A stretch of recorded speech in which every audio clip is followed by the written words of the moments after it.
Nabi Muhammad SAW adalah nabi terakhir dalam sejarah Islam yang diutus oleh Allah Subhanahu wa Ta'ala untuk membawa ajaran tauhid, mengesahkan Tuhan, dan menyempurnakan akhlak manusia. Sebelum diangkat menjadi rasul, beliau dikenal dengan gelar Al-Amin yang berarti sangat terpercaya. Gelar ini diberikan oleh masyarakat Mekah karena beliau dikenal sebagai sosok yang jujur dan dapat dipercaya dalam berbagai aspek kehidupan. Banyak perkataan Nabi Muhammad SAW yang kemudian terbukti atau menjadi kenyataan. Berikut beberapa contoh yang sering dianggap sebagai nubuat atau ramalan beliau. Yang pertama, munculnya kelompok Khawarij. Kelompok Khawarij adalah salah satu sekte awal dalam sejarah Islam yang muncul pada masa Khalifah Ali bin Abi Thalib. Mereka dikenal karena pandangan ekstrim dalam hal kekafiran dan politik, serta sikap keras terhadap lawan-lawan politik mereka, termasuk sesama muslim. Setelah wafatnya Khalifah Utsman bin Affan, umat Islam mengalami perpecahan dan ketegangan politik, terutama antara Ali bin Abi Thalib, Khalifah keempat, dan Muawiyah bin Abi Sufyan, gubernur Syam. Ketegangan ini memuncak dalam Perang Siffin tahun 657 Masehi, di mana kedua pihak bertempur karena perselisihan atas pembunuhan Utsman bin Affan radhiyallahu anhu. Ketika peperangan hampir dimenangkan oleh pasukan Ali, pihak Muawiyah mengangkat mushaf di ujung tombak sebagai tanda minta damai dan menyerukan tahkim atau perundingan. Sayyidina Ali kemudian menerima tahkim, meskipun sebagian pengikutnya menolak. Sebagian pasukan Ali merasa keputusan menerima tahkim adalah kesalahan besar dan pengkhianatan terhadap hukum Allah. Mereka berkata, "La hukma illa lillah." Tidak ada hukum selain hukum Allah, dan memisahkan diri dari Ali. Dari sinilah nama Khawarij muncul, artinya orang-orang yang keluar. Rasulullah SAW sudah memprediksi akan kemunculan kelompok ini.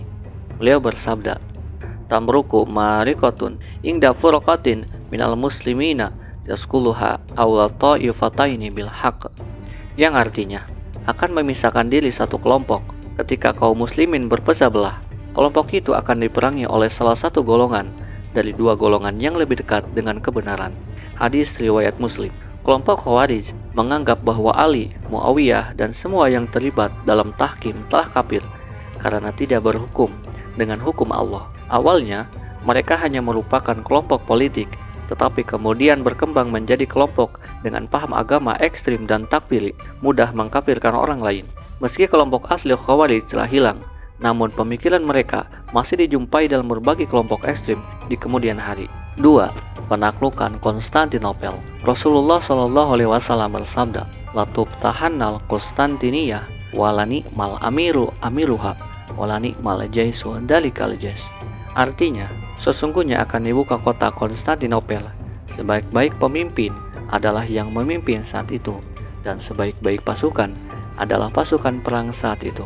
Penaklukan Konstantinopel atau sekarang Istanbul, Turki, adalah peristiwa bersejarah yang terjadi pada tanggal 29 Mei tahun 1453 Masehi, ketika kota Konstantinopel jatuh ke tangan Kesultanan Utsmaniyah atau Ottoman di bawah pimpinan Sultan Mehmed II.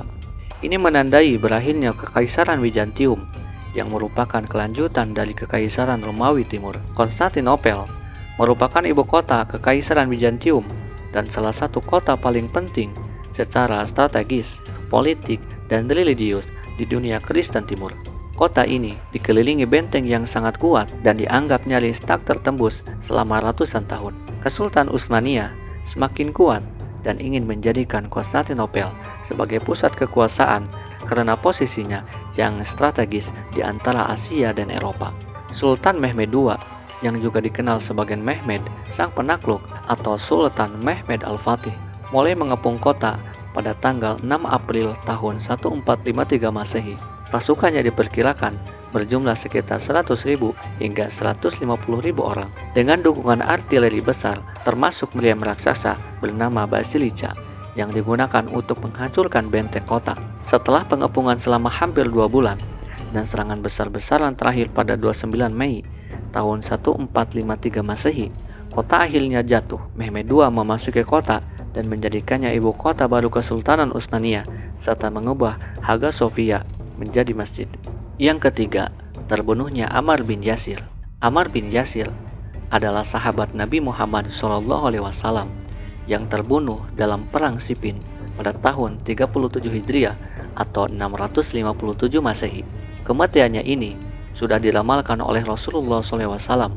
Beliau bersabda, "Wahai Ammar, engkau akan dibunuh oleh kelompok pemberontak." Perang Siffin adalah perang besar antara pasukan Khalifah Ali bin Abi Thalib dan pasukan Muawiyah bin Abi Sufyan yang terjadi karena sengketa politik pasca pembunuhan Khalifah Utsman bin Affan.